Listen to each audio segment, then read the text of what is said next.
Micro teaching. अब micro teaching का क्या अर्थ होता है, क्या इसकी हिस्ट्री है, सूक्ष्म शिक्षण चक्र क्या होता है, लॉन्ग क्वेश्चन में आता है और ये इंपॉर्टेंट क्वेश्चन है।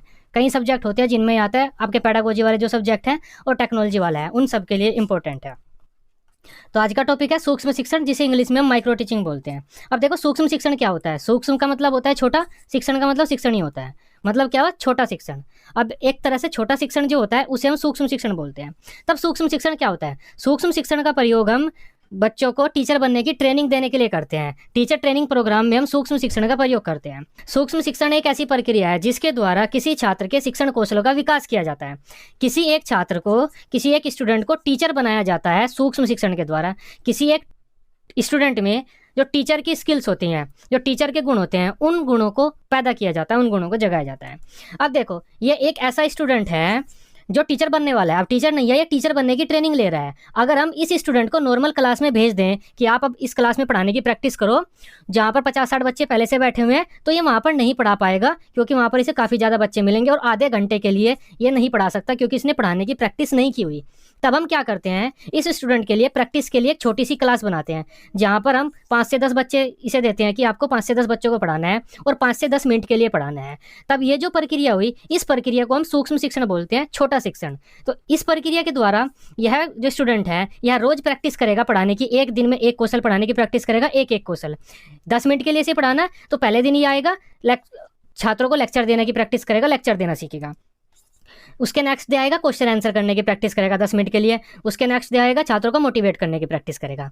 तो इस तरह से ये 10-10 मिनट की प्रैक्टिस करेगा, बार बार करता रहेगा और पढ़ाना सीख जाएगा। तब सूक्ष्म शिक्षण एक ऐसी प्रक्रिया है जिसके द्वारा किसी छात्र के शिक्षण कौशलों का विकास किया जाता है। उस छात्र को एक टीचर बनाया जाता है। एक टीचर जो काम करता है क्लास में, उन सब काम को करना सिखाया जाता है सूक्ष्म शिक्षण के द्वारा किसी स्टूडेंट को। तो सूक्ष्म शिक्षण का प्रयोग हम कहाँ करते हैं, बीएड व बीटीसी में होता है। अब देखो, बीएड व बीटीसी में सूक्ष्म शिक्षण का कैसे प्रयोग होता है। बीएड और बीटीसी में सारे ऐसे स्टूडेंट होते हैं जिन्हें टीचर बनना होता है, लेकिन वे टीचर नहीं होते, वे टीचर बनते हैं, वे टीचर बनने की प्रैक्टिस करते हैं। अब उन्हें क्या करना है, अपने शिक्षण कौशलों का विकास करना है। इसके लिए सूक्ष्म शिक्षण की व्यवस्था की जाती है। अब सूक्ष्म शिक्षण में क्या होता है, हमारे जो ट्रेनर होते हैं, वे क्या करते हैं, 5-10 बच्चों का ग्रुप बना देते हैं। 5 से 10 बच्चों का ग्रुप बन जाता है। तब वह ग्रुप आपस में पढ़ाने की प्रैक्टिस करता है। एक स्टूडेंट आता है और जो मैं बाकी के स्टूडेंट हैं उसके दोस्त ही हैं वे।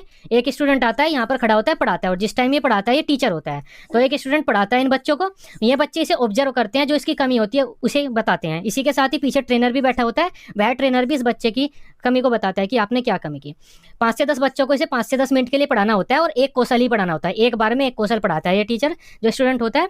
एक बार में एक क्वेश्चन का मतलब होता है या तो इसे क्वेश्चन आंसर करना होगा, एक बार में सिर्फ क्वेश्चन आंसर ही करेगा, या फिर ये एक्सप्लेन करेगा, या मोटिवेट करेगा, या छात्रों को गृह कार्य देगा। तो एक बार में एक चीज करनी सीखेगा। ये जो काम हम शिक्षण प्रक्रिया के दौरान करते हैं, उन सभी को हम शिक्षण कौशल बोलते हैं। तो जब ये नीचे बैठ जाएगा, फिर दूसरा स्टूडेंट आएगा, वो पढ़ाएगा, वो इस तरह से प्रैक्टिस करेगा। तो इस तरह से प्रैक्टिस करते करते एक दिन ये पूरे टीचर बन जाते हैं, इनके शिक्षण कौशलों का विकास हो जाता है। तब सूक्ष्म शिक्षण एक ऐसी प्रक्रिया है जिसके द्वारा छात्रों के शिक्षण कौशलों का विकास किया जाता है। इनको शिक्षण कौशल सिखाए जाते हैं कि कैसे बच्चों को पढ़ाना है। सूक्ष्म शिक्षण के द्वारा हम किसी बच्चे को ये सिखाते हैं कि पढ़ाना कैसे है। अब इसके बारे में पढ़ते हैं। सूक्ष्म शिक्षण अंग्रेजी भाषा के माइक्रो शब्द का हिंदी रूपांतरण है। माइक्रो या सूक्ष्म दोनों का मतलब होता है लघु अथवा छोटा। इस प्रकार सूक्ष्म शिक्षण का शाब्दिक अर्थ होता है छोटा शिक्षण। अतः सूक्ष्म शिक्षण एक ऐसी शिक्षण विधि है जो कक्षा की जटिलता तथा विस्तार को घटाकर उन्हें लघु रूप देती है एवं शिक्षण कौशलों तथा निपुणताओं के उन्नयन के लिए कार्य करती है। तो सूक्ष्म शिक्षण एक ऐसी विधि है जो कक्षा की जटिलता व विस्तार को घटाकर कक्षा को छोटा कर देती है। सूक्ष्म शिक्षण में हम यही करते हैं, कक्षा को छोटा कर देते हैं। इसका प्रयोग करके छात्र अध्यापक, मतलब ऐसा बच्चा जिसे टीचर बनना है, टीचर बनने की ट्रेनिंग ले रहा है, उसे हम छात्र अध्यापक बोलते हैं। छात्र अध्यापक के व्यवहार में परिवर्तन किया जाता है तथा उनके शिक्षण कौशलों को बढ़ावा दिया जाता है।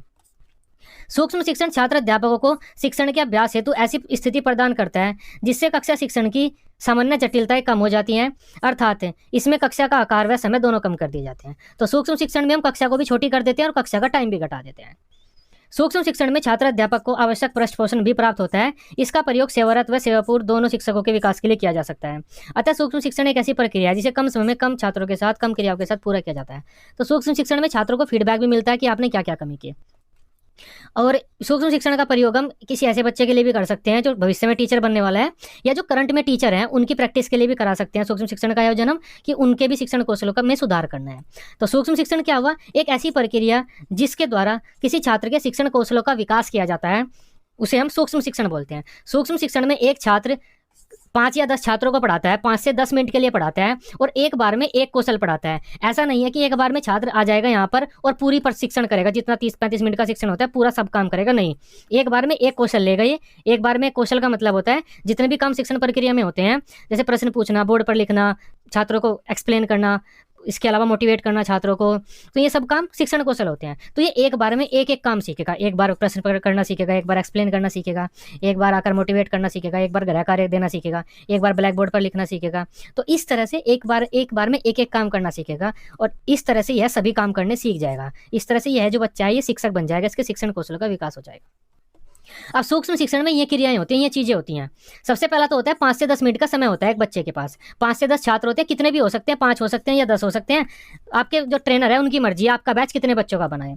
वास्तविक स्कूल परिस्थितियां, अब जब एक टीचर पढ़ाता है तो एक तरह से वास्तविक स्कूल परिस्थितियां होती हैं इसके लिए। सूक्ष्म शिक्षण में जो पढ़ाने की परिस्थितियां होती हैं वास्तविक होती हैं, क्योंकि ये टीचर पढ़ाता है तो इस तरह से पढ़ाता है जैसे रियल पढ़ाना होता है। आभासी छात्र रियल नहीं होते, ये आभासी होते हैं, क्योंकि जो छात्र हैं ये प्रॉपर स्टूडेंट नहीं होते, बल्कि ये ट्रेनर ही होते हैं, ट्रेनी होते हैं, ट्रेनी।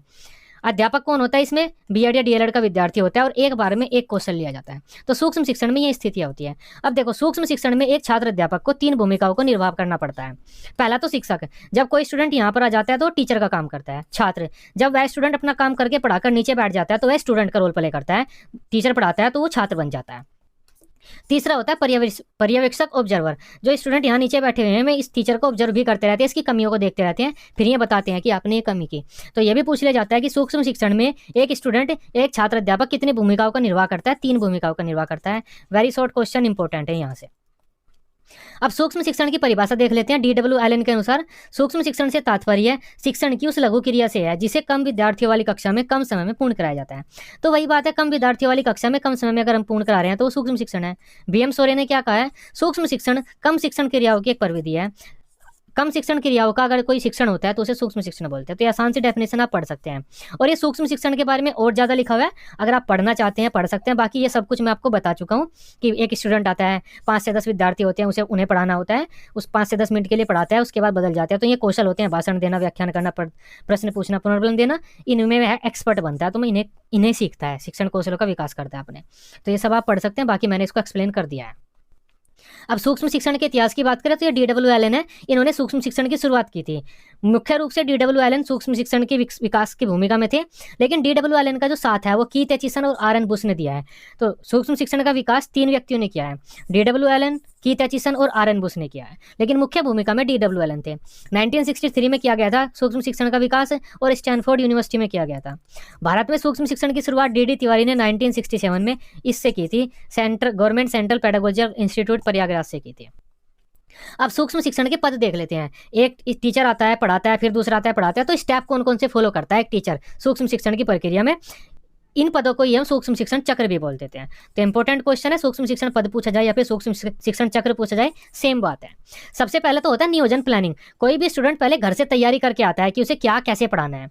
उसके बाद होता है शिक्षण, घर से तैयारी करने के बाद जो छात्र अध्यापक होता है कॉलेज में आने के बाद अपने पढ़ाता है।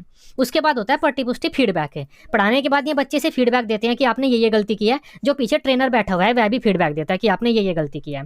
फीडबैक मिलने के बाद इस टीचर को पता चल जाता है, स्टूडेंट को, स्टूडेंट टीचर बोलते हैं इसे हम, छात्र अध्यापक, कि आपकी क्या क्या गलती है। उस गलती को सुधार कर यह दोबारा प्लानिंग करता है अपने की, उस गलती को दूर कर यह दोबारा प्लानिंग करता है कि मैं ऐसे पढ़ाऊंगा। पुनः नियोजन में यह दोबारा प्लानिंग करता है। उसके बाद यह दोबारा पढ़ाता है और उसके बाद पढ़ाने के बाद इसे दोबारा फीडबैक मिलता है कि आपने ये कमी किया है। उसके बाद फिर ये प्लानिंग करेगा, फिर पढ़ाएगा, फिर फीडबैक मिलेगा, फिर प्लानिंग करेगा, फिर पढ़ाएगा, फिर फीडबैक मिलेगा। यह चक्र जब तक चलता रहता है जब तक यह अपने शिक्षण कौशलों का विकास नहीं कर लेता, मतलब जो काम यह कर रहा है वह यह नहीं सीख लेता। मान लेते हैं यह स्टूडेंट आज प्रश्नोत्तर कैसे करने हैं छात्रों से वो चीज़ सीख रहा है, तो यह घर से तैयारी करके आएगा कि मैं ये प्रश्न इस प्रकार छात्रों से पूछूंगा, उसे तो हम बोलते हैं नियोजन।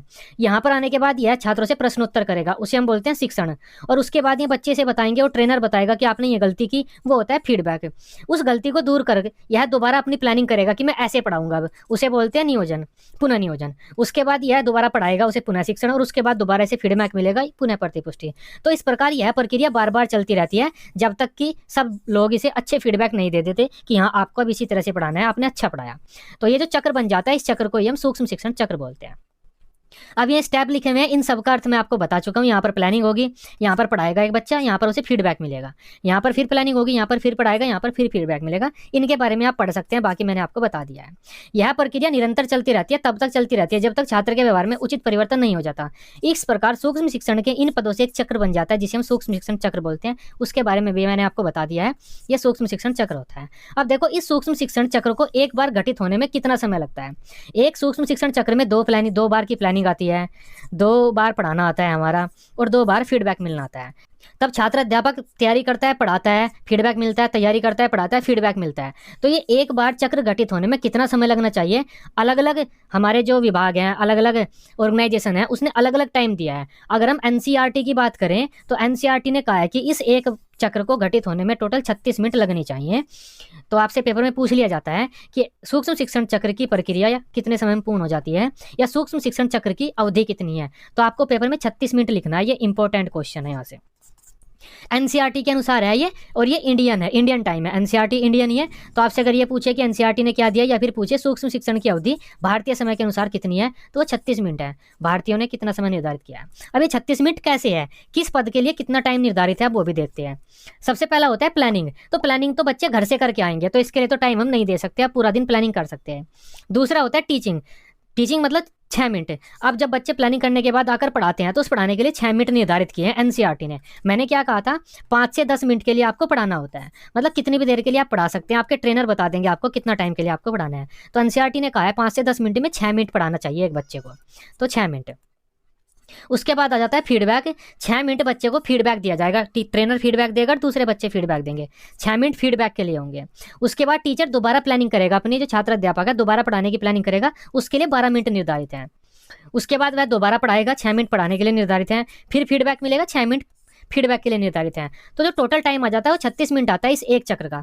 यहाँ पर तो कोई टाइम नहीं है, यहाँ पर 6 मिनट, यहाँ पर 6 मिनट, यहाँ पर 12 मिनट, फिर 6 मिनट, फिर 6 मिनट, तो इस प्रकार टोटल 36 मिनट आ जाता है। तो भारतीय नियमों के अनुसार या भारतीय समय के अनुसार सूक्ष्म शिक्षण चक्र को पूरा होने में 36 मिनट का टाइम लगता है। इंपॉर्टेंट क्वेश्चन है। अब सूक्ष्म शिक्षण के कौशल्स की बात कर लेते हैं, स्किल्स। अब सूक्ष्म शिक्षण स्किल्स क्या होता है, सूक्ष्म शिक्षण स्किल्स में ही होते हैं जो टीचिंग स्किल्स होते हैं। एक टीचर क्लासरूम में आने के बाद जो भी काम करता है वे सब टीचिंग स्किल्स ही होते हैं। तो अलग अलग मनोवैज्ञानिकों ने टीचिंग स्किल्स की संख्या भी अलग अलग मानी है। स्टैनफोर्ड यूनिवर्सिटी ने 14 माने हैं, एलन और रायन ने भी 14 माने हैं, और बी के पासी ने 13 माने हैं। मतलब सूक्ष्म शिक्षण जो कौशल होते हैं उनकी संख्या भी अलग अलग मानी गई है। अगर हम एलन और रायन की बात करें तो उन्होंने ये 14 सूक्ष्म शिक्षण कौशल दिए हैं, इनके बारे में आप पढ़ सकते हैं। बाकी सारे इंपॉर्टेंट नहीं है, 5-6 इंपॉर्टेंट है, उनके बारे में अब हम आगे बात करेंगे। लेकिन ये मैंने आपको इस वजह से पिक्चर लगाई है यहाँ पर ताकि आप समझ पाएं 14 सूक्ष्म शिक्षण कौशल कौन कौन से हैं जिनको स्थान दिया गया है सूक्ष्म शिक्षण में। अब हम इंपॉर्टेंट स्किल्स की बात करते हैं।